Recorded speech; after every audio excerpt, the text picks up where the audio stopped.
Welcome to our kitchen.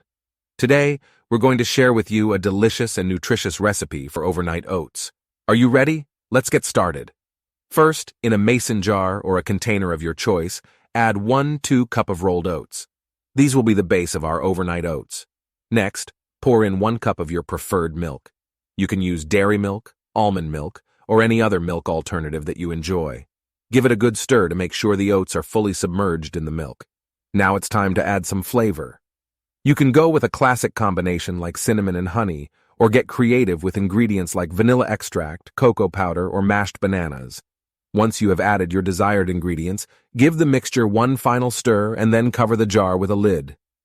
Place it in the fridge overnight, or at least for 6-8 hours. In the morning, your delicious and ready-to-eat overnight oats will be waiting for you. Feel free to add your favorite toppings like fresh fruits, nuts, or seeds. Enjoy your healthy and convenient breakfast.